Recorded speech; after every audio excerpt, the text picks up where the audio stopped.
हरे कृष्णा। तो आज के कोट में श्रील प्रभुपाद जी क्या बता रहे हैं? A person who desires unalloyed devotional service to Lord Krishna.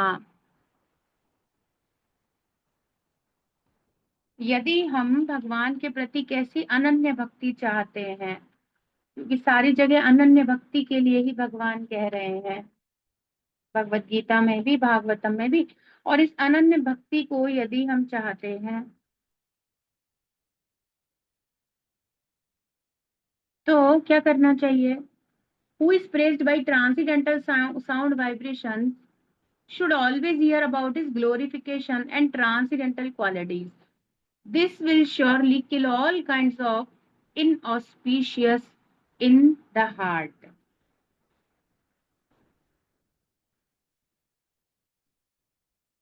यस्तुत्तमः श्लोकगुणानुवादः सङ्गीयते भीक्षणममङ्गलग्नः तमेव नित्यं शृणुयादभीक्षणम् कृष्णे अमलां भक्तिमभीप्समानः।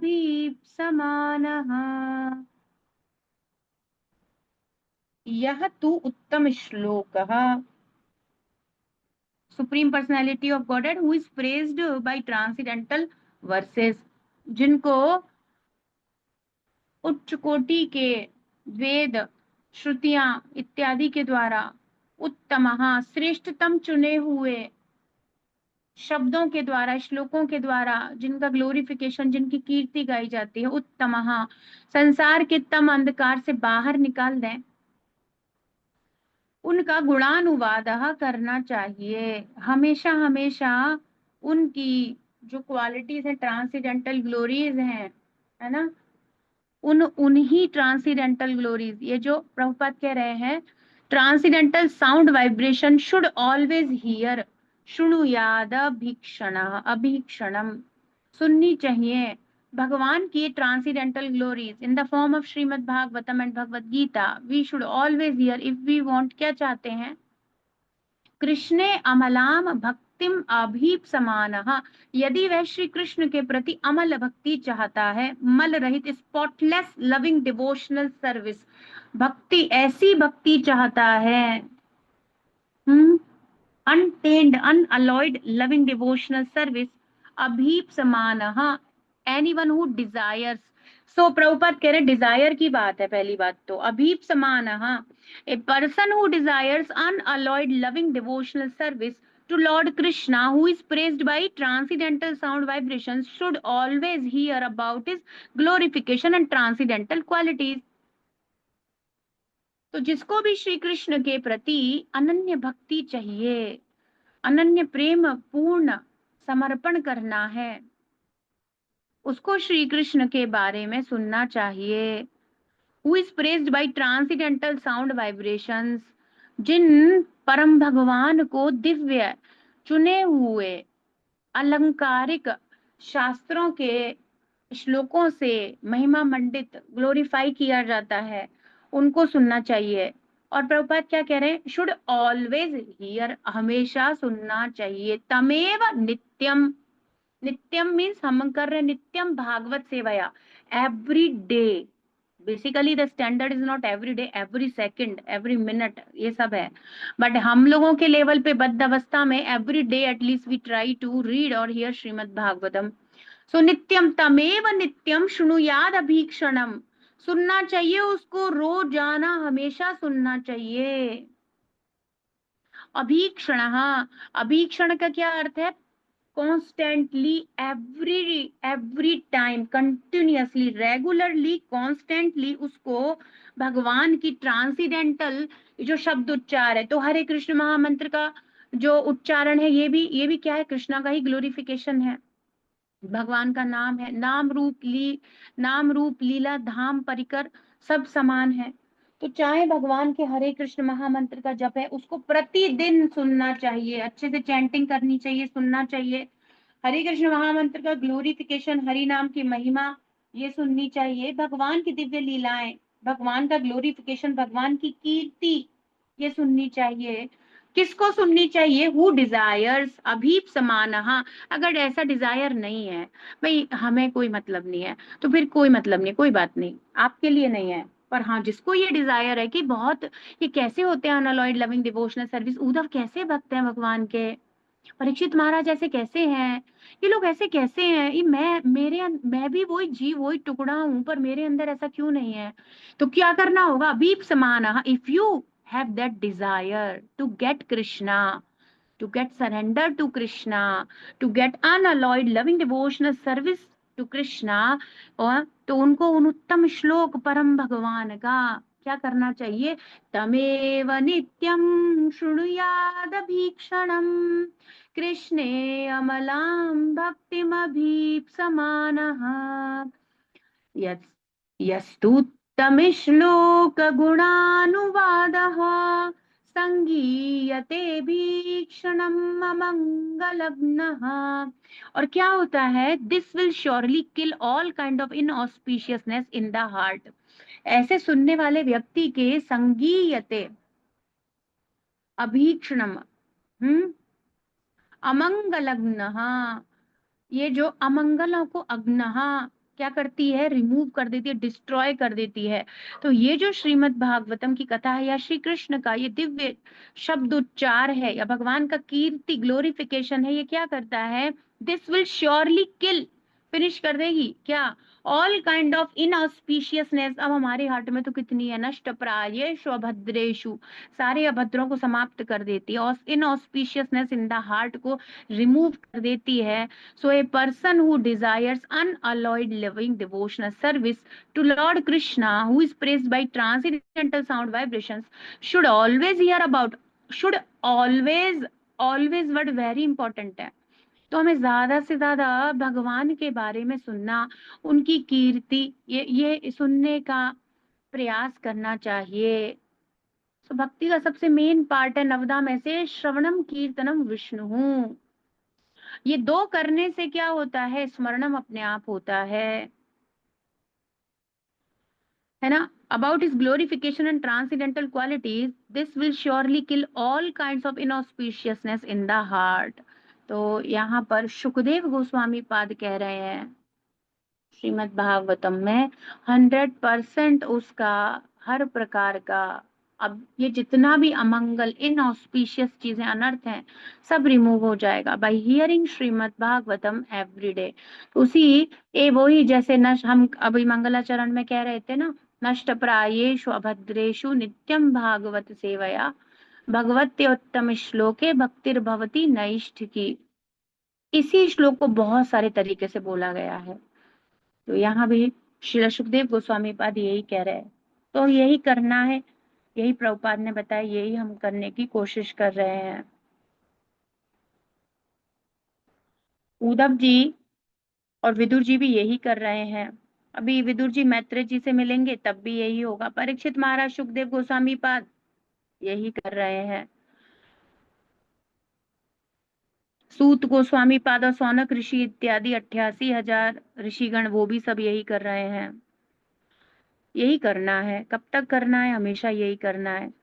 शरीर छूट जाएगा उसके बाद भी फिर बैकुंठ जाके यही करना है। वहां भी श्रीमद् भागवतम ही होती है, वहां भी यही होता है। वहां भवरे से लेकर के सब कोई श्रीमद् भागवतम ही उच्चारण करते रहते हैं। भवरा सुनाता है तो फूल सुनते हैं, तो सब सुनते हैं वहां सब, क्योंकि वहां तो सब कुछ चिन्मय है। वहां तो ऐसा नहीं है कि वो भंवरे के रूप में सेवा कर रहे हैं, पर वो गा श्रीमद् भागवतम रहे। ऐसा ही होता है। तो ऐसा सुंदर जगह पे जाने के लिए जहां पर यही होता है, तो आदत तो डालनी होगी। और सुबह उठ करके हमसे यदि नहीं आया जाएगा तो कैसे होगा? वहां तो यही होता है। तो ये करना है। तो कह रहे हैं सारे अमंगल खत्म हो जाते हैं उसके हृदय के। ग्रंथराज श्रीमद् भागवतम की जय। विश्व गुरु श्रील प्रभुपाद की जय। श्री श्री राधा वृंदावन चंद्र भगवान की जय। ओम ओम नमो भगवते नरसिंहाय। नमस्ते जस्ते जसे आविराविर्भव। वज्रनख वज्रदंश कर्माशयानुरंधय रंधय तमो ग्रस ग्रस ओम। स्वाहा अभयमभयमात्मनि भूयिष्ठ ॐ श्रौं 3.4.27 श्रीशुक उवाच इति सह विदुरेण विश्वमूर्तेर्गुणकथया सुदया प्लावितोरुतापः क्षणमिव पुलिनेयमस्वसुस्तां सुमीशित औपगविर्निशां ततो गात्। शब्दार्थ अनुवाद तात्पर्य शिल प्रभुपाद जी के द्वारा विश्व गुरु शिल प्रभुपाद की जय। क्या कह रहे हैं? शिला सुखदेव गोस्वामी पाद ने कहा, तो जो विदुर जी और उद्धव जी के बीच में कन्वर्सेशन हो रहा है उसको शिला सुखदेव गोस्वामी पाद किसको सुना रहे थे? परीक्षित महाराज को। देखिए कहाँ कहाँ पे चल रहा है, जो अगर नए हैं रिलेट नहीं कर पा रहे, देखिए सबसे पहले जहां से भागवत शुरू हुई प्रथम स्कंद, तो सूत गोस्वामी पाद सौनक ऋषि इत्यादियों को, सौनक ऋषि ने प्रथम अध्याय मुनियों की जिज्ञासा में प्रार्थना की कि हमें वो सर्वश्रेष्ठ नौका दे दीजिए जिसमें बैठकर इस संसार सागर को क्रॉस किया जा सके, है ना। मति तितीर शताम, जो संसार से बाहर निकलने के इस अंधकार रूपी जगत से बाहर निकलने के इच्छुक हैं। यह स्वानुभाव मखिल श्रुतिसार में का मध्यात्म दीप मति तितीर शताम तमोअंधम, इस अंधकार घोर अंधकार तमो अंध से भरे हुए अंधकार से भरे हुए दूषित जगह से यदि कोई बाहर निकलने का अति तितीर शताम अत्यंत ही उसकी इच्छा है, प्रयासरत है, वो व्यक्ति के लिए यह स्वानुभाव मखिल अखिल सार मेकम, ये श्रीमद् भागवतम दी है श्री सुखदेव गोस्वामी पाद ने। तो सूत गोस्वामी पाद अपने गुरु महाराज को प्रणाम करके सौनक आदि ऋषियों को कथा सुना रहे थे। फिर पहले स्कंद के अंत में परीक्षित महाराज को श्राप लगा और परीक्षित महाराज सुखदेव गोस्वामी पाद को प्राप्त किए भगवत कृपा से, और उन्होंने उनसे श्रीमद् भागवतम के बारे में सुनना प्रारंभ किया। तो सुखदेव गोस्वामी पाद परीक्षित महाराज को सुना रहे थे। फिर उन्होंने बीच में बताया कि ब्रह्मा जी ने नारद जी को भी यही ज्ञान दिया। फिर ब्रह्मा जी को भगवान से ये ज्ञान प्राप्त हुआ। ऐसे सब चतुर्थ श्लोकी श्रीमद् भागवतम। अब थर्ड कैंटो में विदुर जी और उद्धव जी आ गए। तो सुना तो सूत गोस्वामी पाद सौनक आदि ऋषियों को भी रहे हैं, और सुखदेव गोस्वामी पाद परीक्षित महाराज को, और ब्रह्मा जी नारद जी को सुना चुके हैं, और भगवान ब्रह्मा जी को सुना चुके हैं। अब आ रहे हैं विदुर जी, और वो उद्धव जी के पास गए, और अब विदुर जी उनको भेजेंगे। अभी हमने देखा पिछले श्लोक में विदुर जी से उद्धव जी ने कहा कि आप जाकर के मैत्री ऋषि से सुनिए। अब मैत्री ऋषि और विदुर जी के बीच में एक लंबा पूरे थर्ड कैंटो का कन्वर्सेशन स्टार्ट होगा। तो अभी ये जैसे सुखदेव गोस्वामी पद परीक्षित महाराज को विदुर जी और उद्धव जी का कन्वर्सेशन सुना रहे हैं। अब सुखदेव गोस्वामी पद कह रहे हैं, तो जब एकदम श्री शुकवाच आए तो किसी को विचलित होने की जरूरत नहीं है। कथा 2-3 जगह चल रही है अभी हम जो पढ़ रहे हैं उसमें। और बेसिकली तो सबसे पहले सुखदेव गोस्वामी पाद ने सुनाई परीक्षित महाराज को, फिर सूत गोस्वामी ने सुनाई सौनक आदि ऋषियों को, है ना, ऐसे। और वो प्रारंभ में भगवान ने ब्रह्मा जी को, और ब्रह्मा जी ने नारद जी को, नारद जी ने वेद व्यास जी को, ऐसे सब चल रहा है परंपरा में। तो कह रहे हैं इति सह विदुरेण विश्वमूर्ते गुण कथया, यहाँ भी श्री कृष्ण की सुंदर श्रीमद् भागवतम की ही बात हो रही है। तो उन्होंने उनको वो जो क्या शब्द उपयोग कर रहे थे,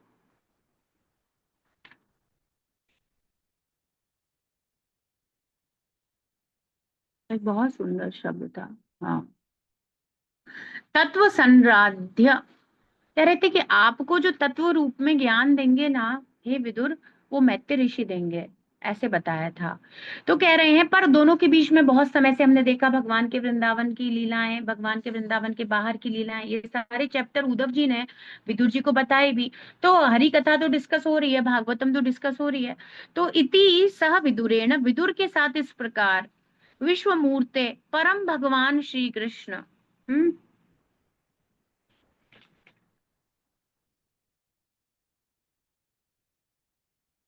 ऑफ द यूनिवर्सल पर्सन या सुप्रीम पर्सनैलिटी ऑफ गॉडहेड, है ना, भगवान की गुण कथया, उनके दिव्य गुणों की कथा, सुधया, ये अमृत जैसी कथा। हाँ, प्लवित उरुतापः, जो क्या करती है, अत्यधिक कैसी भी बड़ी से बड़ी कष्ट पीड़ा हो उससे बाहर निकाल देती है। तो अभी कह ही रहे थे, अमंगल को दूर कर देती है, जीवन के कष्ट रूपी अमंगलों को दूर कर देती है। अमंगलग्न, अमंगलों को हर लेती है। ऐसी सुंदर कथा विदुर और उद्धव जी के बीच में परम भगवान श्री कृष्ण जो विश्व मूर्ति हैं, उनकी ये कथा इति इस प्रकार डिस्कस हो रही थी। और आफ्टर उसके बाद क्या हुआ, क्षणम इव पुलिने यमस्व यमस्वसु तामः, यमस्वसु तामः, यमुना नदी, यमराज की बहन है ना यमुना नदी। तो यमुना नदी के तट पर, पुलिने, उस तट पर, और जब ये भगवान की सुंदर श्रीमद् भागवतम उद्धव जी और विदुर जी के बीच में ये चर्चा चल रही है, श्रीमद् भागवतम की बात हो रही है, तो ये बात करते करते प्रभुपाद ने पिछले परपोर्ट में क्या बताया था, इससे एक दो पहले, कि उद्धव जी और विदुर जी संध्या के समय मिले थे यमुना के किनारे वृंदावन में। और ये हरि कथा और प्रश्नों का उत्तर और बात करते करते सुबह हो गई। और एक क्षण के जैसा उन्हें वो समय लगा। तो जो कार्य हमें अच्छा लगता है, ये तो एक बेसिक सा एप्लीकेशन अप्लाई करो, कि जो कार्य आपको और मुझे अच्छा लगता है, तो उसमें है ना समय कब निकल जाता है पता ही नहीं चलता। अब चैंटिंग अच्छी लगती है तो 2 घंटे कब निकले पता नहीं चलता, पर हम लोगों को लगती नहीं है इसलिए 2 घंटे पता चलते हैं। श्रीमद् भागवतम की क्लास अच्छी लगती है तो 2 घंटे, 1 घंटा, 1.5 घंटा, 3 घंटे कुछ नहीं पता चलेगा। और अगर बोरिंग लगती है और एक नियम एक रिचुअल टाइप है तो फिर तो वो पता चलती है, और बड़ी हैवी लगती है और फिर लगती है क्यों आज जल्दी खत्म नहीं हो रही, या क्यों आज देर हो गई है, ऐसा ऐसा लगता है। तो जिस चीज के प्रति समर्पण है, प्रेम है बेसिकली, है ना, वो चीज के कब समय बीता पता नहीं चलता, कब खत्म हो गया। जैसे कुछ लोगों को निद्रा अति प्रिय हो, तो फिर कब सुबह इतनी जल्दी सुबह क्यों हो गई, रोज सुबह उठना, बच्चों को देखो रोज सुबह उठना क्यों पड़ता है, इतनी जल्दी खत्म हो गया क्या तो क्या है, उनके प्रति आदर भाव है, उसके प्रति प्रेम है ना। तो ऐसे ही इतना सुख मिल रहा था, अमृत सुधया, सुधा सुधा के समान, अमृत के समान, प्लावित उरुतापः, दोनों के कष्टों को वो सुना रहे हैं, वो कीर्तन कर रहे हैं और वो श्रवण कर रहे हैं। दोनों ही के हृदय में जो भगवान की विरह का ताप है, उस कथा से, उस अमृत तुल्य कथा से, उस ताप से रक्षा हो रही है। ऐसी कथा क्षण के समान लगी दोनों को। सुबह हो गई, समुचित, वो क्षण कब बीत गए पता ही नहीं चला। औपगवी निशाम तत आगात, और सारी रात बीत गई। औपगवी किसका नाम है यहाँ पर, उद्धव जी। तो विदुरेण औपगवी, विदुर और उद्धव के बीच में जो बात हुई, औपगव के पुत्र, इनके पिता का नाम है औपगव। औपगव के पुत्र होने के कारण उद्धव जी को औपगवी कहा गया है। जैसे वसुदेव जी के पुत्र होने के कारण भगवान को वासुदेव कहा जाता है। हालांकि वासुदेव शब्द के बहुत सारे अर्थ हैं। और निशाम तत् आगतः, और फिर रात्रि कब निकल गई क्षण के समान, हरि कथा का अमृत पीते हुए दोनों को पता ही नहीं चला। और वो दोनों भगवान की कथा सुनकर अत्यधिक अत्यधिक, जो उनके हृदय में विरह इत्यादि पीड़ा थी, उस शोक जो था, उस सब को वो बाहर निकलने का प्रयास कर रहे थे। और पूरी रात निकल गई तथागत। और इसके बाद क्या हुआ, उद्धव जी उनको बता करके कि आप मैत्री ऋषि के पास जाओ, मुझे बद्रिकाश्रम जाना है, वहां से चले गए, आगत चले गए, अगात सॉरी, अगात, अगात मतलब चले गए, आगत तो हो जाएगा आ गए, अगात चले गए। श्रील सुखदेव गोस्वामी पाद ने कहा, हे राजन, इस तरह यमुना नदी के तट पर विदुर से भगवान के दिव्य नाम, यश, गुण इत्यादि की चर्चा। तो गुण कथया में सब आ जाता है, दिव्य नाम, भगवान का सुंदर कीर्ति, उनका यश, उनके ट्रांसीडेंटल क्वालिटीज, और ये सब की चर्चा करने के बाद उद्धव अत्यधिक शोक से अभिभूत हो गए, और ज्यादा विरह पाने लगी। दोनों ही विरह में थे, और उद्धव जी तो कह रहे थे कि मैं अभी मिलकर ही आ रहा हूँ। फिर भी उनका और ज्यादा तो, और ज्यादा एक्सटेसी, और ज्यादा इंक्रीज हो गया हरि कथा डिस्कस करने से, और अभिभूत हो गए। और सारी रात एक क्षण के समान बिता दी, तत्पश्चात वे वहां से चले गए। यहाँ पर श्री कृष्ण के लिए विश्व मूर्ति शब्द का प्रयोग हुआ है। तो प्रभुपाद क्या कह रहे, सुखदेव गोस्वामी पद said, O king, thus discussing the transcendental name fame qualities etc on the bank of Yamuna, Vidura became overwhelmed with great affliction। और वैसा भगवान के प्रति, भगवान की कथा तो बार बार श्रीमद् भागवतम से क्या होगा, जिनके बारे में है। तो एक छोटी सी बात है, देखो, जिस जो टॉपिक होता है ना, जिसके बारे में आप बात करोगे, उस टॉपिक का आपके हार्ट पे और ज्यादा इम्प्रिंट पड़ता चला जाता है। अच्छा तो लगता है। अब अगर अगर देखे संसार की बात, तो किस, जैसे एक माँ है, एक माँ, उसको अपने बच्चे की जो पुरानी मेमोरीज होती हैं, वो ऐसा था तो ये माइलस्टोन हिट किया, ये छोटी छोटी मेमोरी, प्रभुपाद कहते हैं वो अगर जूते भी देखेगी तो जूते के साथ उसको अपने पुत्र का स्मरण हो जाएगा, मेरे पुत्र के हैं, वो मेमोरीज देखेगी ये सब, और वो हमेशा उसी बारे में बात करना चाहेगी हमेशा, और ज्यादा रेलिश करेगी। अब ये एक मटेरियल लेवल है, इसमें एक अगर कोई हायर अवस्था, मतलब अगर इसमें किसी माँ माँ को सुख भी मिल रहा है, तो वो धीरे धीरे फिर आ, उतने लेवल का नहीं है, मटेरियल है, तो धीरे धीरे उसमें आनंद आना भी बंद हो जाएगा धीरे धीरे। पर फिर भी वो उसमें बार बार बात करके उस चीज से ज्यादा डीपली कनेक्टेड होती है। मानो बच्चा दूर रहता है और माँ दूर रहती है, और फिर वो यदि बच्चे के कोई जूते बचपन के या कुछ भी पुस्तक कुछ भी देख के स्मरण कर लेती है, और फिर वो उसी में डूब जाती है या उसी के बारे में बात करने लग जाती है, तो वो अपने आप को संग में महसूस करती है, प्रेम के कारण, है ना। तो वैसे ही जब उद्धव जी और विदुर जी बात कर रहे थे, तो ये अमृत है हरि कथा का, ये ग्रहण करते हुए दोनों अत्यंत तृप्त हो रहे थे। पर ये करने के बाद फिर भी उनको अत्यंत ही और ज्यादा भगवान के निकट होने की इच्छा होने लगी। तो ये श्रीमद् भागवतम करती है। तो अब हम लोगों के हृदय में तो कोई ऐसी स्थिति है नहीं, पर श्रीमद् भागवतम इम्प्लांट कर देंगी बेसिकली। जो जो नहीं है, जब हम ऐसे महाभागवतों के सुंदर भाव देखते हैं, हमारे हृदय में भी कुछ संवेदनाएं, कुछ मूव होने लग जाता है। तो भगवान के बारे में डिस्कस करने से, क्योंकि जब किसी के बारे में डिस्कस किया जा रहा है, उसके बारे में बात की जा रही है, उसके बारे में सोचा जा रहा है, ध्यान किया जा रहा है, तो क्या होता है, उस चीज में व्यक्ति और ज्यादा, उसके इम्प्रिंट हैवी होने लगते हैं उसके हार्ट में, और ज्यादा वो उस चीज में इन्वॉल्व होने लगता है।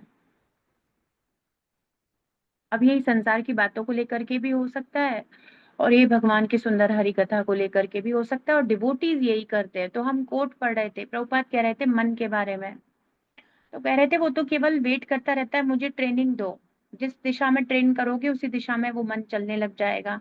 और हरि कथा सुनना, भक्तों के एसोसिएशन में रहना, तो मन उसी प्रकार से मूव करेगा। तो अब मन क्या होगा, जो मक्खी के जैसे हर जगह गलत और सही टॉपिक कोई भी चीज हो उसमें कूदना चाहता था केवल, अब वो मन मधुमक्खी हो जाएगा, जो चुनिंदा केवल पुष्प पे जाएगी, मकरंद ग्रहण करेगी, उसकी चॉइसेस हो जाएंगी कि अब मुझे केवल नेक्टर लेना है, मुझे नेक्टर एब्जॉर्ब करना है, मुझे हर प्रकार के कन्वर्सेशन में, संसार में हर चीज मेरे जानने के लिए नहीं है। और अच्छी बात है, मैं कम जानता हूँ, तो ये एक बहुत बड़ी ब्लेसिंग है अगर आप कम जानते हो। वो टॉपिक आपको कभी परेशान नहीं करेंगे, आपकी कॉन्शियसनेस को डिस्टर्ब नहीं करेंगे, जिनको आप जानते नहीं, और हर चीज जानने की बिल्कुल जरूरत भी नहीं है। कृष्ण को जानना है, कृष्ण को समझना है, क्योंकि यम यम वापी स्मरण भावम त्यजन तंते कलेवरम जब होगा, जो भाव का स्मरण आएगा, जो सुना नहीं उसका स्मरण कैसे आएगा। और हरि कथा इतना लग लग के अच्छे से सुनी है भागवतम, तो ये तो स्मरण आएगा ही आएगा, और ये तो वैसे भी ट्रांसीडेंटल है। और भगवान कहते हैं अहम समुद्धरता, मैं उसको मृत्यु संसार सागरात, तस्या अहम समुद्धरता मृत्यु संसार सागरात, मैं उसको इस संसार, इस मृत्यु और इस मृत्यु लोक, ये जो जन्म मृत्यु का सागर है, इससे मैं क्या करता हूँ, समुद्र, उसको ऊपर उठा लेता हूँ, है ना। तो ये होगा तो ट्रांसीडेंटल लेवल की बात हो गई। तो जब उद्धव जी और विदुर जी डिस्कस कर रहे हैं हरि कथा, तो दोनों संतुष्ट भी हो रहे हैं, तृप्ति भी हो रही है, अमृत के समान है। पर उसको करके और ज्यादा भगवान में मन लगने लगा। तो अगर हम ऐसे श्रीमद् भागवतम का प्रतिदिन श्रवण करेंगे, तो हमारा मन जो इधर उधर भटक रहा है मक्खी के जैसे, वो मधुमक्खी के समान होकर के लगने लगेगा।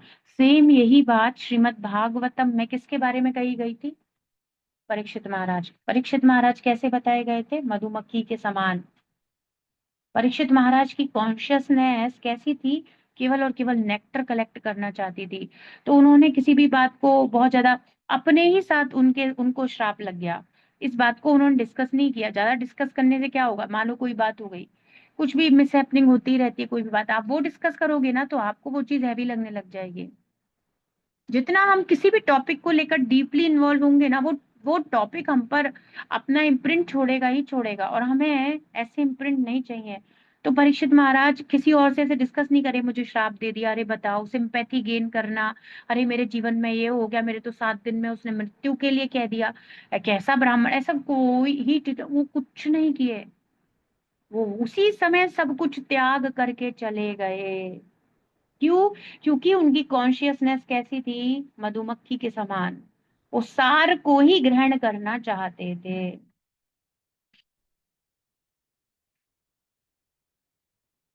मक्खी कहीं भी बैठ जाती है। हम्म, पर परीक्षित महाराज ऐसे नहीं थे। एक बहुत सुंदर शब्द उनके लिए उपयोग हुआ था।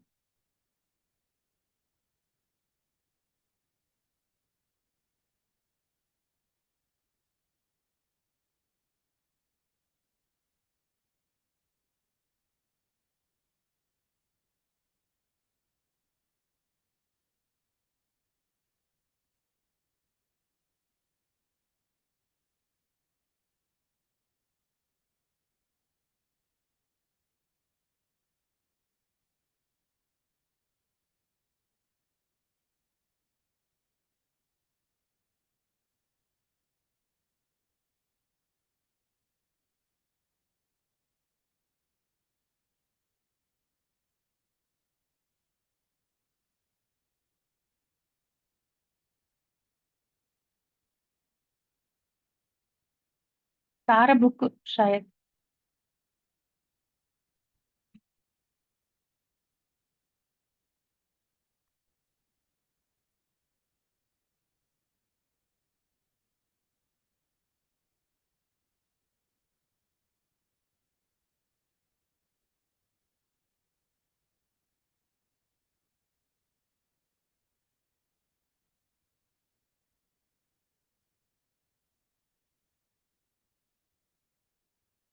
अभी मुझे मिल नहीं रहा।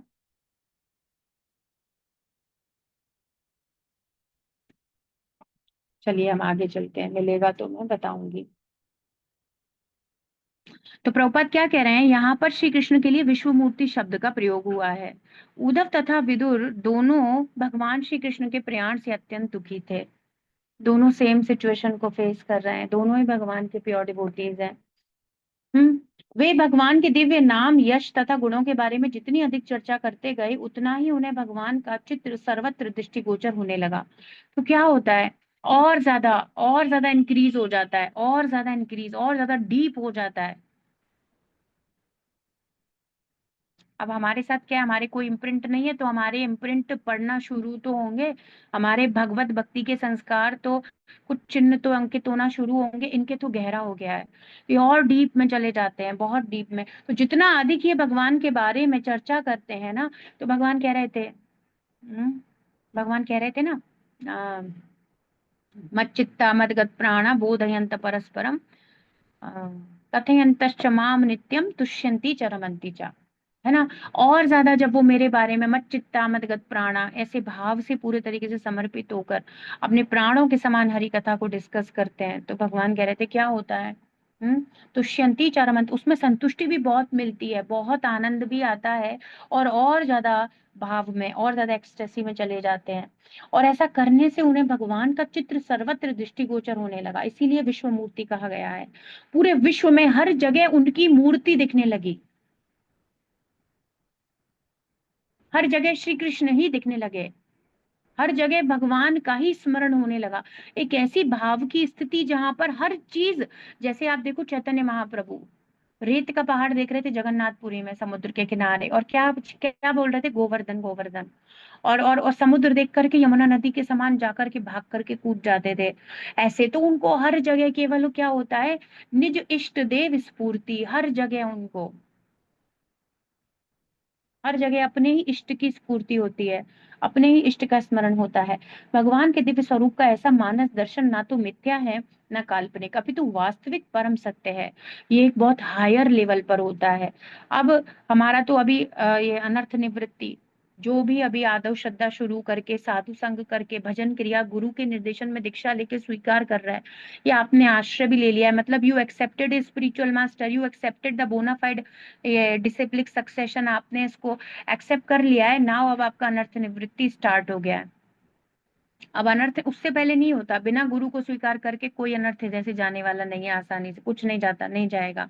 प्रोसेस ही रूप गोस्वामी पाद ने यही बताया, आदो श्रद्धा तथा साधु संग भजन क्रिया स्यात् अनर्थ निवृत्ति, है ना। हमारा ये वाला चल रहा है और इनके तो क्या है, अमलम, कुछ नहीं है, स्पॉटलेस लविंग डिवोशनल सर्विस है। तो ये तो एक्सटेसी में जाते हैं, अष्ट सात्विक विकार और गहरा गहरा महाभाव, ऐसे ऐसे ऐसे ऐसे डीप भगवान के प्रेम में ये लोग आप्लावित उसमें गोते लगाते हैं समुद्र में।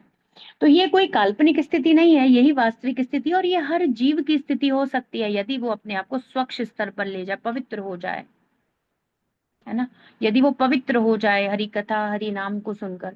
जब भगवान को विश्व मूर्ति के रूप में देखा जाता है तो वे ना तो अपना व्यक्तित्व खोते हैं, ना ही अपना दिव्य नित्य स्वरूप, अपितु वे सर्वत्र उसी रूप में दृष्टिगोचर होते हैं।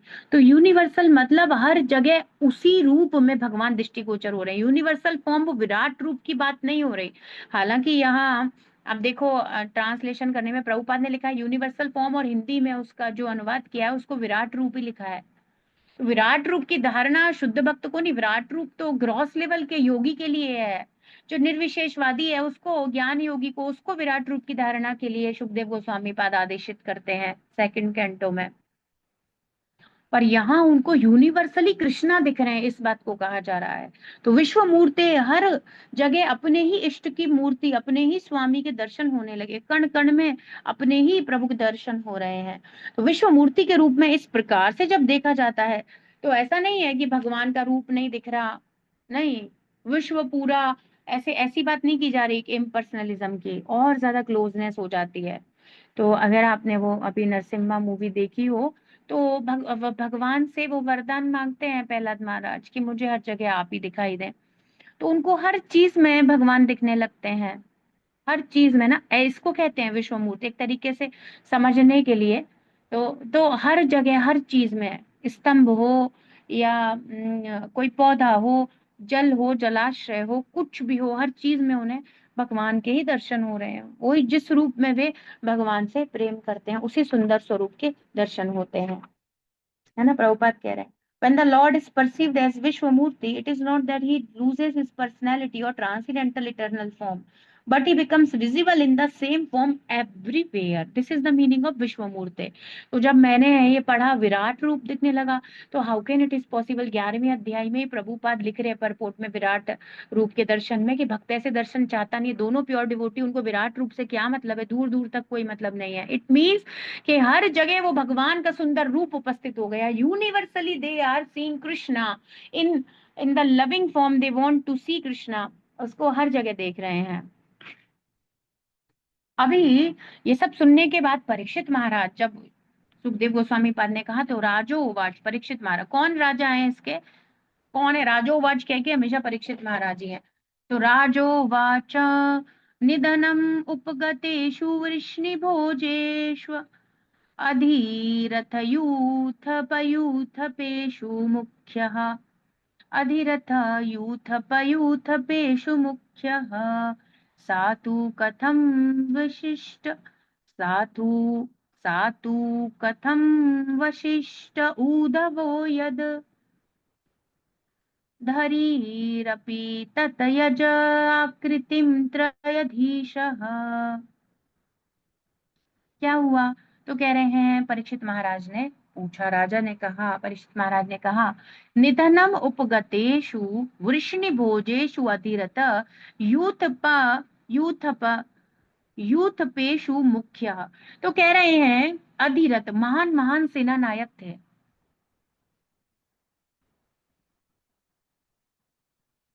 महान महान सेना नायक थे, अधिरथ, रथी होते हैं, महारथी होते हैं, ऐसे ऐसे। यूथ मुख्य सेना नायक थे, यूथ पेशु, उन सबके बीच में मुख्य सातु, कौन, उद्धव, उन सबके इतने सारे महान, कौन, वृष्णि भोजेशु, ये जो भगवान के हैं, ये सब जो भगवान के यदुवंशी वृष्णि भोज, ये सब जो हैं, इन सब महान सेना नायकों के बीच में एक प्रमुख सेना नायक कौन थे? उद्धव जी भी थे। और उद्धव जी सातु कथम अवशिष्ट, वे एकमात्र कैसे बच गए जबकि निधनम उपगतेषु, और पूरे वंश का विनाश हो गया। तो कह ये रहे हैं कि जब भगवान ने यदुकुल का विनाश करवा दिया तो उद्धव को क्यों छोड़ दिया?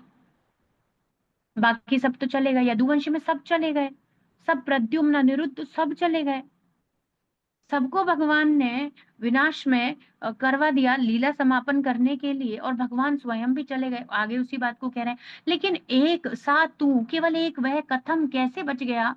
उद्धव, केवल वो एक उद्धव कैसे बच गया? बाकी सब तो चले गए।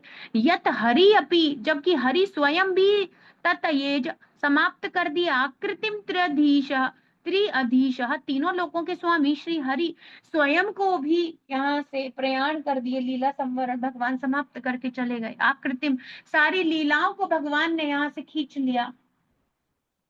तो हरि स्वयं भी नहीं रुके, वृष्णि भोज यदुवंशी सब खत्म हो गए, सबको भगवान ले गए, तो उद्धव को क्यों छोड़ गए? ये उद्धव का विनाश क्यों नहीं हुआ? उद्धव क्यों बच गए? राजा ने पूछा, तीनों लोगों के स्वामी श्री कृष्ण की लीलाओं के अंत में तथा उन वृष्णि भोज के सदस्यों के अंतर्धान होने पर भी जो महान सेना नायकों में सर्वश्रेष्ठ थे, अकेले उद्धव क्यों बच गए? बड़ी अजीब सी बात है, सबको ले जाना था, उद्धव को क्यों छोड़ना था? The king inquired at the end of the past time. तो हम लोगों को ऐसे क्वेश्चन आते नहीं है, हमारे दिमाग में आया उद्धव क्यों बच गए? नो, हम नहीं सोचते इतना, है ना। इसीलिए कन्वर्सेशन के रूप में श्रीमद् भागवतम और भगवत गीता है, क्योंकि हमारे बेकार कॉन्टामिनेटेड ब्रेन में कोई भी अच्छा ट्रांसेंडेंटल क्वेश्चन आएगा ही नहीं। इसीलिए प्रभुपाद और भगवान स्वयं कहते हैं, अभी हम अध्याय शुरू करेंगे कल से, राज विद्या, वो परम गुह्य ज्ञान अध्याय 9, मोस्ट कॉन्फिडेंशियल नॉलेज। तो भगवान ये कहेंगे, इसको जानने के बाद आपको कुछ और जानने की जरूरत नहीं है। तो भगवत गीता अध्ययन के बाद परिपूर्णता है जीवन में। क्यों?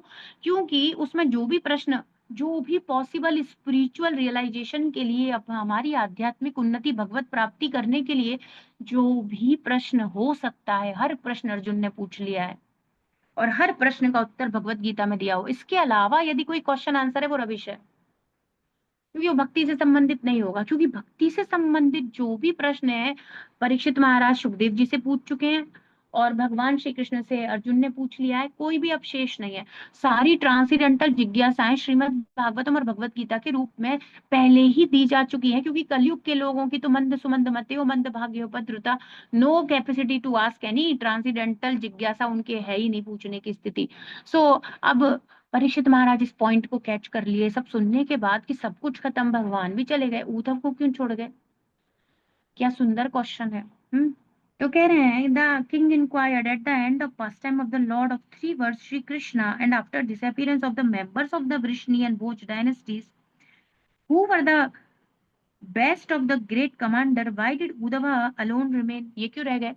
तो श्री जीव गोस्वामी पाद के अनुसार निधनम का अर्थ है कि भगवान का दिव्य धाम, नी का अर्थ है सर्वोच्च, और धनम निधनम, जीवने निधनम नित्यम राधा कृष्ण गतिर ममा, मेरे जीवन का निधन, निधन निधि बोलते हैं ना, निधन, निधन नी का अर्थ है सर्वोच्च, और धनम का अर्थ है सबसे बड़ा धन, जीवन का ऐश्वर्य है। तो वो क्या हुआ? निधनम। तो ऐसा वर्ड यूज करें ना, निधन हम बोलते हैं, निधन हो गया, वो निधन के परिप्रेक्ष्य में नहीं है। संस्कृत के एक शब्द का बहुत सारे अर्थ होते हैं, हमने काफी बार भगवत गीता में देखा है। मन शब्द का अर्थ मन भी है, मन शब्द का अर्थ बुद्धि भी हो जाएगा, मन शब्द का अर्थ आत्मा भी हो जाएगा, बहुत सारे अर्थ है, बहुत सारे अर्थ हो जाते हैं। तो यहाँ पर जीव गोस्वामी पाद अपनी टीका में लिख रहे हैं कि निधन इत्यादि नहीं हुआ, निधनम उपगतेषु, तो विनाश नहीं हुआ, बेसिकली वो सब अपने दिव्य धाम को चले गए, सर्वोच्च जो धन है जीवात्मा का, भगवत धाम को चले गए। चूंकि भगवान का धाम दिव्य ऐश्वर्य की सर्वोच्च अभिव्यक्ति, अतएव उनके धाम को निधनम कहा जा सकता है। व्याकरणिक स्पष्टीकरण के अतिरिक्त निधनम शब्द का असली उद्देश्य सूचित करता है कि विष्णु तथा भोज कुल के सारे सदस्य भगवान के प्रत्यक्ष संगी थे, और भगवान की लीलाओं की समाप्ति पर उन संगियों को दिव्य धाम में उनके अपने अपने पदों पर भेज दिया गया था। तो भगवान के साथ भी अवतरित हुए थे। ब्रह्मा जी को जब प्रार्थना करने गए थे भूमि देवी के साथ, तो आवाज सुनाई दी कि चिंता मत करो, और भगवान ने कहा सभी देवी देवताओं को भी आदेशित करो कि मेरे साथ लीला में भाग लेने के लिए आ जाएं। और भगवान अपने निज धाम परिकर पार्षद और अन्य भक्त देवी देवता गणों को लेकर के भगवान द्वारिका में आ गए, है ना। ये सब भगवान अवतरित हो गए पृथ्वी पर। तो कह रहे हैं श्रील विश्वनाथ चक्रवर्ती ठाकुर प्रभुपाद, तो प्रभुपाद इसको टीकाओं से समझा रहे हैं। आकृतिम शब्द का अर्थ है लीलाओं के रूप में किया। आ का अर्थ है पूर्ण और कृत्रिम का अर्थ है दिव्य लीलाएं। तो केवल एकमात्र भगवान की सुंदर दिव्य लीलाएं ही परिपूर्ण है, और तो सब कुछ क्या है, आधा अधूरा है। क्योंकि भगवान अपने दिव्य शरीर से अभिन्न है, अतएव उनके शरीर के बदलने या त्यागने का प्रश्न ही नहीं है। तो अपनी आकृतिम का अर्थ ये नहीं है कि भगवान का शरीर छूट गया, वे तो हमेशा सच्चिदानंद ही हैं, उनको कुछ चेंज वेंज नहीं करना होता। तो प्रभुपाद कह रहे हैं भौतिक जगत के रीति रिवाजों और नियमों के अनुसार कर्म करने के लिए भगवान जन्म धारण करते या शरीर त्याग करते हैं, किंतु भगवान के शुद्ध भक्त वास्तविकता से सुपरिचित होते हैं, वे जानते हैं। वे मूढ़ा नहीं है, अवजानन्ति माम मूढ़ा। मूर्ख लोग नहीं जानते, तो वो कहते हैं भगवान का भी शरीर छूटा, जबकि ऐसा कुछ नहीं है। क्यों? क्योंकि यहाँ के लेवल की बात ही नहीं है। केवल भगवत भक्त, इसलिए प्रभुपाद कहते हैं भगवत भक्ति के जो विज्ञान है, भगवत गीता भागवतम, श्री कृष्ण को कौन जान सकता है? भक्त्या माम अभिजानाति यावन यश चास्मि तत्वतः। केवल और केवल तत्वतः मुझे मेरे भक्त ही जान सकते हैं। प्रभुपाद कहते हैं आस्तिक विज्ञान है, केवल डिवोटीज ही जान सकते हैं। बाकी मूर्ख लोग अटकलें लगाते हैं, मेंटल स्पेकुलेशन, कपोल कल्पित धारणाएं, भगवान के बारे में किसी भी प्रकार का पता नहीं क्या क्या यूट्यूब पे डालते रहते हैं। ये देखो कहाँ छूटा था, क्या कहाँ क्या हुआ, फिर उस शरीर का, फिर उसके हार्ट का क्या हुआ, पता नहीं क्या क्या बनाते रहते हैं। भागवतम तो ऐसी बात नहीं करती। और भागवतम प्रमाणम अमलम, अगर इस संसार का कोई भी लिटरेचर रखा जाएगा, प्रमाण अमलम प्रमाण श्रीमद् भागवतम है। उस सबसे ऊपर भागवत ही रखी जाएगी, उसके निर्णय ही सत्य हैं, वो ही सत्य है। सब कुछ वेद व्यास जी ने ही दिया है, और अंत में जब उन्होंने भागवत उन्होंने स्वयं कह दिया, वही माना जाएगा। हाँ यही तो बात है, यही मूर्खता है लोगों की कि लोग नहीं समझते। इसीलिए श्रीमद् भागवत के गंभीर अध्येताओं के लिए आवश्यक है कि वे जीव गोस्वामी विश्वनाथ चक्रवर्ती हमारे गौड़ीय वैष्णव आचार्यों की अनुगत्य में अध्ययन करें, टीका टिप्पणियों का अनुसरण करें। तो वो और इधर उधर की कोई बकवास फालतू बात नहीं, श्रीमद् भागवत पे और भी। तो कहने का अर्थ है जैसे भगवत गीता को नहीं छोड़ा गया, पर वो छोटी है, मतलब 700 श्लोक हैं, तो लोगों ने 500 पुस्तकें लिख दी विभिन्न प्रकार के टीका टिप्पणी करके अपने ब्रेन की खुरापात से। तो एक होता है प्योर अपौरुषेय, ये शब्द बहुत बार सुना है हम लोगों ने। इस संसार के लेवल का ज्ञान नहीं होता, अपौरुष है, किसी पुरुष के द्वारा नहीं, अपौरुष। दिव्य है, दिव्य परम ज्ञान है, परम।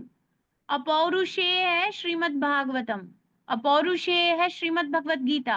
किसी सामान्य व्यक्ति या इस संसार की उपज नहीं है, अनंत है, स्वयं श्री भगवान है, अपौरुषेय। ऐसी दिव्य स्थिति है, तो उसको कोई भी टीका करके अपनी अपूर्ण इंद्रियों से व्याख्या इत्यादि नहीं कर सकता। ये अधिकार केवल भगवान के शुद्ध भक्त को है।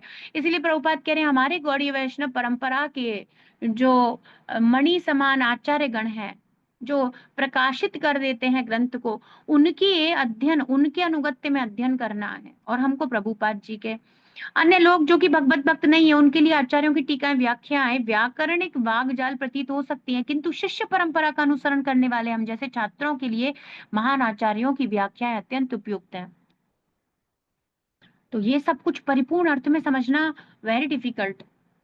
फर्स्ट कैंटो में परीक्षित महाराज का चरित्र बिल्कुल अलग है, जो हम सुने थे या कभी भी जीवन में सुना था भागवत में परीक्षित महाराज के बारे में, टोटल डिफरेंट, अलग बिल्कुल। हमें पता ही नहीं परीक्षित महाराज की महिमा, सुखदेव गोस्वामी की महिमा, सूत गोस्वामी की महिमा, ये सब आचार्यों से प्रभुपाद ने बताया।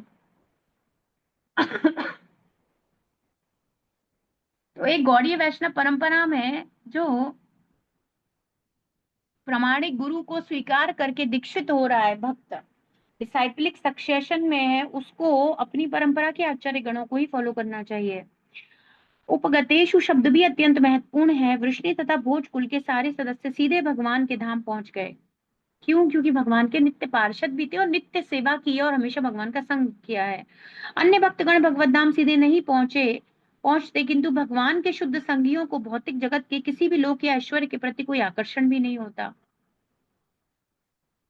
इसीलिए उनको कृष्णा का एसोसिएशन इस प्रकार से प्राप्त था। तो अभी पूर्व के अध्यायों में कह रहे थे सोना, उठना, बैठना, खाना पीना और विश्राम, सब सब कुछ तक वे श्री कृष्ण के संग करते थे। कभी कभी जिज्ञासावश भगवत धाम पहुंचने वाले कुछ भक्तों का पृथ्वी के ऊपर के उच्चतर लोकों के ऐश्वर्य के प्रति कुछ आकर्षण होता है, अतएव सिद्धि करते समय वे उन्हें देखने की इच्छा कर लेते हैं। और हमने पढ़ा है एक मुक्ति थी डायरेक्ट, यहाँ से शरीर छोड़ता है भगवत धाम जाता है। एक मुक्ति थी क्रम क्रम में जाता है, धीरे धीरे स्टेप बाय स्टेप जाता है, क्योंकि उसके हृदय में कुछ इच्छा रहती होती है, ऐसा नहीं भौतिक भोगना चाहता है। उसके हृदय में कुछ जिज्ञासा रहती है कि ब्रह्मलोक कैसा होता होगा, तो जाने से पहले कृष्णा उसे सत्यलोक या ब्रह्मलोक का एक बार विचरण करवा देते हैं। Okay, now you are satisfied, okay now come back. अब जैसे ध्रुव महाराज हैं, pure devotee of the lord, पर कुछ इच्छा रखे तो भगवान 36,000 वर्ष का राज्य दे दिया। नहीं नहीं, ये तो लो, ये तो लो, तुम्हारी मन तो था, तुम देख तो लो बेटा, ये तो तुम्हें लेना ही पड़ेगा। इसीलिए बहुत ज्यादा है ना कॉशियस होना चाहिए। मैं क्या मांग रहा हूँ एक्चुअली, बहुत ज्यादा हम लोगों को, आप जितना अध्ययन करोगे आपको समझ में आएगा, हमें अपनी डिजायर्स पे बहुत ज्यादा वर्क करना है। आपने काश कहा ना, कृष्णा ने नोट कर लिया, काश ये घर मेरा होता।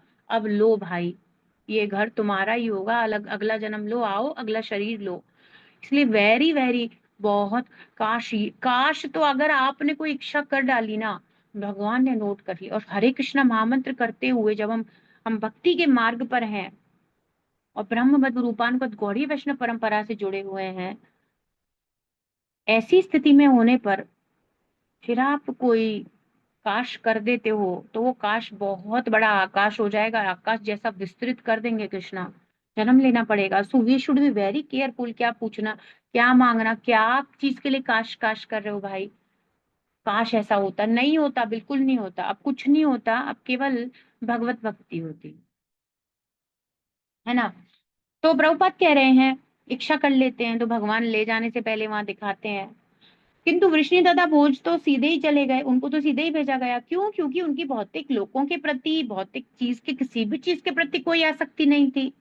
श्रील विश्वनाथ चक्रवर्ती ठाकुर भी सुझाव देते हैं कि अमर कोश के अनुसार आकृति का अर्थ संकेत भी है। भगवान कृष्ण ने अपने प्रयाण के पश्चात संकेत द्वारा उद्धव को बद्रिकाश्रम जाने का आदेश दिया और शुद्ध भक्त होने से उद्धव ने भगवत धाम वापस जाने की अपेक्षा अधिक श्रद्धा पूर्वक उस आदेश का पालन किया। तो एक प्रश्न माता जी कर रहे थे कि हनुमान जी को क्यों छोड़ गए? ऐसे ही छोड़ गए। जैसे भगवान उद्धव जी को, हनुमान जी को आदेशित करके गए, भगवान श्री रामचंद्र पूरी अयोध्या को ले गए, सबको ले गए। वे भगवान की सेवा को सर्वोपरि, उनके आदेश को सर्वोपरि मानकर रुके हैं, रुक गए। भगवान का ऐसा आदेश है, आप रुको, कुछ सेवा चाहते हैं तो रुक गए। तो उद्धव जी से भगवान चाहते हैं बद्री का आश्रम जाओ, तो उद्धव जी रुक गए। तो ऐसा नहीं था कि वो उनके हृदय में कोई इच्छा थी तो रुक गए, या इसका कोई गलत इंटरप्रिटेशन करे। प्योर डिवोटीज के बारे में एक्चुअली अपने दिमाग से कोई इंटरप्रिटेशन करना ही नहीं चाहिए। अगर आपको भागवत समझ में आती है तो ठीक है, नहीं समझ में आती तो अपना मेंटल स्पेकुलेशन लगाने की बिल्कुल जरूरत नहीं है, उससे कृपा रुक जाती है। किसी भी, तो उद्धव का ये कारण रहा होगा, हमें कोई कारण नहीं देखना, प्रभुपाद आगे बताते जाएंगे, कारण अपने आप पता चलता जाएगा, वो ही स्वीकार करना है और वो ही सत्य भी है और वो समझ में भी आ जाएगा प्रभुपाद की कृपा से। पर अभी हम तुक्का लगाएं तो फिर ऐसा हुआ होगा, ये चीज गड़बड़ हो जाएगी और बहुत डिफिकल्टी हो जाएगी। तो भागवतम में अपने मैटीरियल बुद्धि और कंसेप्ट नहीं लगाने, जो परपोर्ट में प्रभुपाद कह रहे हैं उसे एक्सेप्ट करना है, जितना कर सकते हो उतना करना है, और एक दिन होने लग जाएगा। और ट्रुथ है वो तो आज नहीं तो कल होगा ही, और सरल है, सुंदर है, हमें पता ही नहीं होगा। ऐसा भी हो सकता है, हम अपने 2 3 4 दिमाग लगा सकते हैं। हो सकता है उद्धव के हृदय में कोई मैटीरियल कॉन्टामिनेशन हो तो नहीं गए हो, तो उद्धव की कुछ और देखने की इच्छा हो, ऐसी बात है ही नहीं। जिस व्यक्ति को भगवान इतने क्रूशियल टाइम में बुला रहे हैं, पूरे द्वारिका में से किसी को नहीं बोल रहे, पांडवों को भी नहीं बुलाया, किसी को भी नहीं बुला रहे, वो उद्धव कितने प्रिय होंगे श्री कृष्ण के, इस बात का अनुमान हम लगा सकते हैं। तो कह रहे हैं आदेश पालन करने के लिए उद्धव जी रुक गए। पृथ्वी के धरातल से भगवान के प्रयाण होने के बाद भी उनके अकेले रहते जाने का यही कारण था। तो क्यों रुकेंगे, इतनी पीड़ा सहन करेंगे? तो कई बार pure devotee of the Lord वो बहुत सारे पेन से जाने के लिए तैयार हैं, पर कृष्ण की सेवा होनी चाहिए। इसका वास्तविक उदाहरण हम देखते हैं हमारे गुरु महाराज एसी भक्ति वेदांत स्वामी विश्व गुरु शिल प्रभुपाद। किसी भी प्रकार की पीड़ा से, हम कल पढ़ रहे थे क्या क्या प्रभुपाद कर दिए पूरे विश्व में, सिंगल हैंडेडली प्रभुपाद। सब कृष्ण कॉन्शियसनेस, 108 मंदिर, 10,000 से ज्यादा डिसाइपल, कितने ज्यादा अनुयायी, सब उन्होंने कृष्ण भक्ति में संलग्न कर दिया। तो भगवान एक विशेष सेवा चाहते हैं, उसके लिए भक्त हर प्रकार का त्याग करने के लिए तत्पर रहते हैं। इसीलिए उद्धव जी रुक गए, और अकेले रहने का भी यही कारण है, वरना वो भगवान के बिना अकेले जलबिन मछली जैसे तड़प रहे हैं। कहीं राहत नहीं मिल रही उद्धव को, रहना भी नहीं चाहते। ग्रंथराज श्रीमद् भागवतम की जय, विश्व गुरु शिल प्रभुपाद की जय, श्री श्री राधा वृंदावन चंद्र भगवान की जय।